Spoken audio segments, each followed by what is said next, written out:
What's up guys, Ben Milliken here, back from Mystery Tackle Box. As you can tell from my attire, it is turned into dead cold winter. But that doesn't mean you need to be sitting on your couch watching TV and not out on the local lake.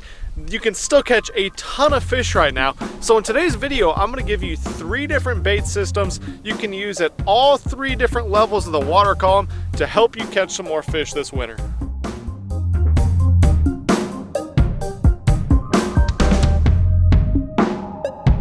So the first bait we're going to talk about is one of my all-time favorite baits to throw, and that is the jerkbait. I know that's not a surprise since I am a Midwest angler, but the jerkbait should be your friend whenever that water temperature gets down below 50 and you're fishing that super cold, lethargic bass that don't want to move, and they're a lot like you. They want to be sitting on the couch right now. So let's talk about how I like to fish this bait, where I like to fish this bait. Well, the first thing is you always want to fish a jerkbait around any type of vertical cover. This isn't a bait that they're going to track from behind. It's a bait they're almost always going to be tracking from underneath. So what types of areas does this thing work?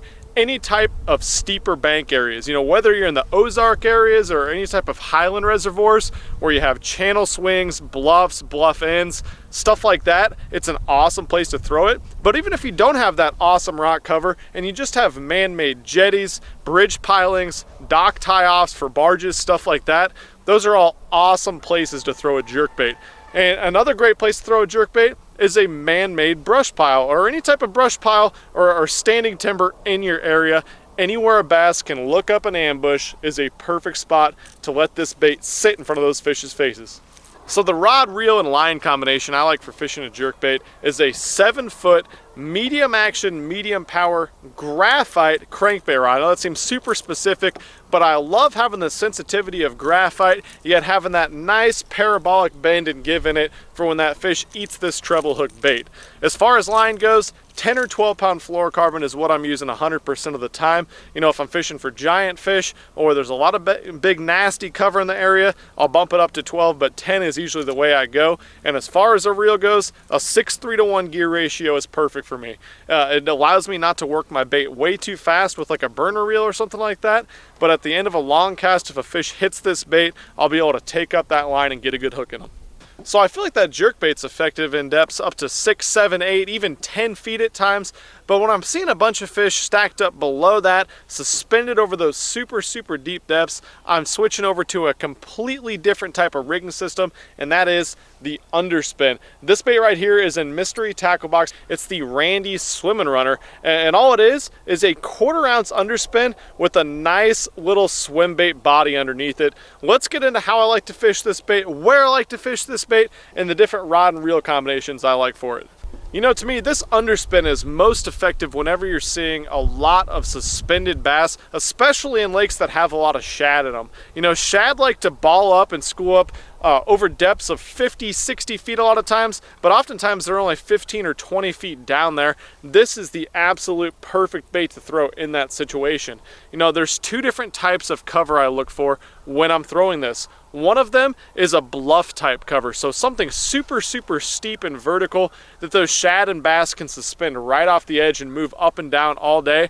I'll parallel that with a long cast in this guy, and I'll just count it down, usually about 1 second per foot, and I'll count it down to the area where I'm seeing a ton of that bait, and I'll just simply slow wind it. The second piece of cover I really like to throw this bait on is docks. Super deep docks hold fish all year round, but they can hold some of the really biggest bass of the season in the winter, especially docks entering some of those spawning coves where those fish are going to set up in the winter and they can head in there in the spring. Those are some of your best possible docks. Once again, I'm going to cast this guy out past that dock corner, parallel it down a dock, count it down to the desired depth, and reel it in. One other thing I really like about this bait, you'll oftentimes pick up that bonus crappie, walleye, catfish, whatever other species you can take home and have some awesome dinner that night. So the last bait and rigging system I'm going to talk to you guys about today covers the bottom of the water column. And whenever you're seeing a lot of fish hugging that bottom super tight, or the bite's just really tough and they don't seem to want to bite, one of my favorite ways to target them is with the old ball and chain, the Carolina rig. You know, Carolina rig is just as effective as it always has been. It's been catching fish for guys for 50, 60 years, yet I don't feel like it gets talked about enough anymore. But this can be a super deadly way to catch those winter fish.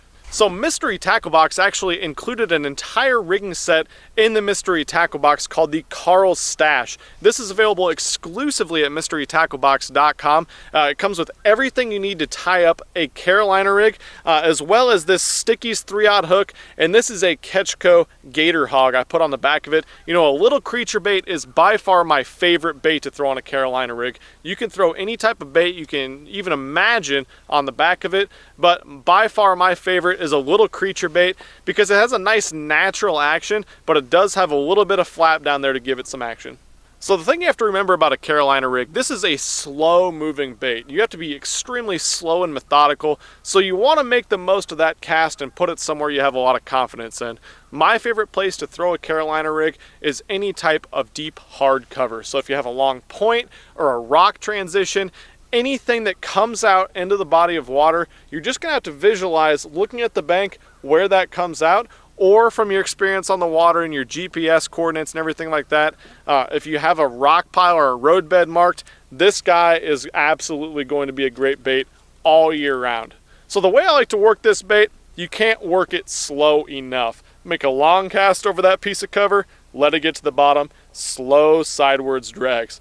And the thing you need to remember, when that fish picks up that bait and you can feel that tick on the other end of the line, you want to reel up the slack until your rod tip's pointing right at that fish, and then hit them with a sideways sweep hook set. You never want to go over the top. It can result in a ton of lost fish and you won't get that hook buried deep. So a sideward sweep is absolutely the way to go. Well, that's all I got for you guys today. Remember, if you have the fish high in the water column, throw a jerk bait. If they're suspended over some super deep water, throw that underspin. Or if you're seeing a ton of fish this winter, hugging that bottom super tight, get the old Carolina rig out and drag it over that cover, and you're gonna catch a ton more bass this winter. Thanks a ton, guys, for watching. I will catch you very soon.